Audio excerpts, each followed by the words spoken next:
My friends, do you know one of the key hallmarks of a hardcore police state, whether it was Soviet Russia or Nazi Germany? Governments would take political dissidents' passports away. In the United States, that's only done if you've been charged with espionage or if you're out on bail for a serious crime. The IRS has written a law that's passed the Senate and is now in the House, and Forbes and other publications are reporting on it like it's no big deal. Hey, if the IRS says you owe back taxes, you're not going to be allowed to travel outside the country. They're going to take your passport. How many times have I told you this was coming? This is exactly what the IMF and World Bank, the consortium for the international arm of the private Federal Reserve, have called for more than 15 years. A global cashless society. Already many jobs, you've got to get TSA approval and authorization to have them. I saw Homeland Security 9 years ago on C-SPAN say, you're not going to get on a plane if you haven't paid your taxes. You're not going to get a driver's license. You're not going to be allowed to work. This is total enslavement. This is beyond anything we've seen in history. It is incredibly illegal. Travel is a right, not a privilege. A passport is a right as a citizen.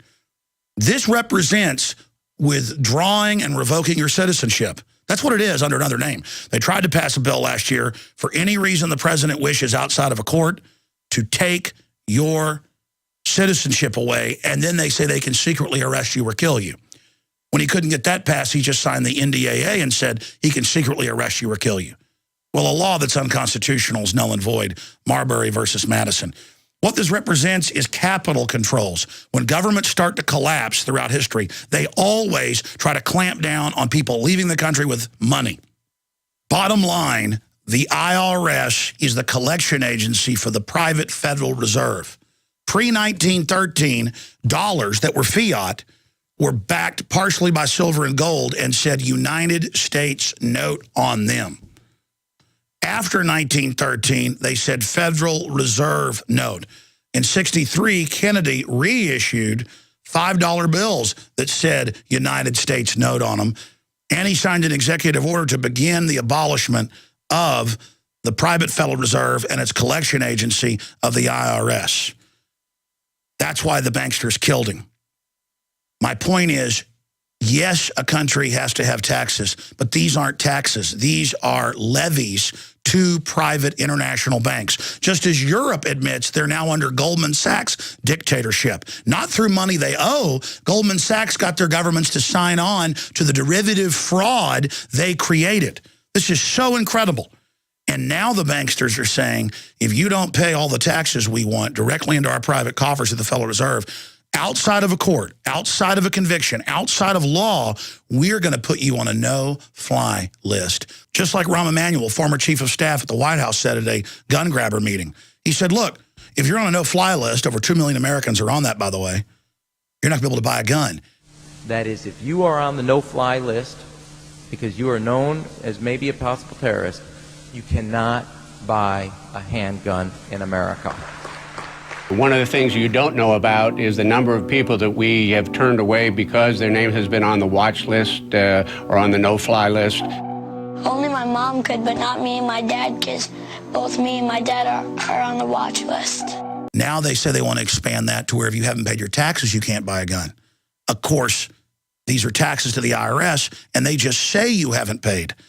The bankers are taking control of our lives. They are squeezing Europeans with the exact same system. This is hardcore fascism. This is incredible tyranny, and we've got to defeat this legislation that is now in the House. Get these articles and get them out to everybody and demand that the corporate whore dinosaur media cover this, because these are internal checkpoints, internal passports, and they're saying they're going to revoke your citizenship. That's what this does.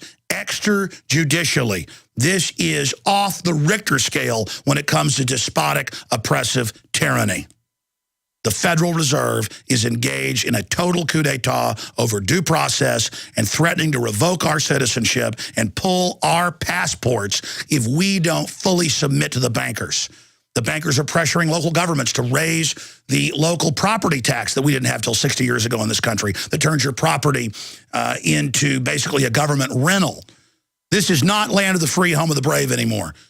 Okay, we're off the charts tyranny. It's time to recognize it, rebuke it, arrest these scumbag New World Order people, and take our government back. Because this is all going to be selectively enforced. Massive numbers of Congress don't pay taxes. Most of these federal employees don't, and they're left alone. Criminal Congress can insider trade and say they're allowed to. Corzine can steal billions, lie to Congress and get caught and not get in trouble. But these crooks run the Federal Reserve and its IRS collection agency, and they're saying they're going to take anything they want without even a court hearing and take your passport. We've got to get this information out to everybody. This just proves how tyrannical these scum are.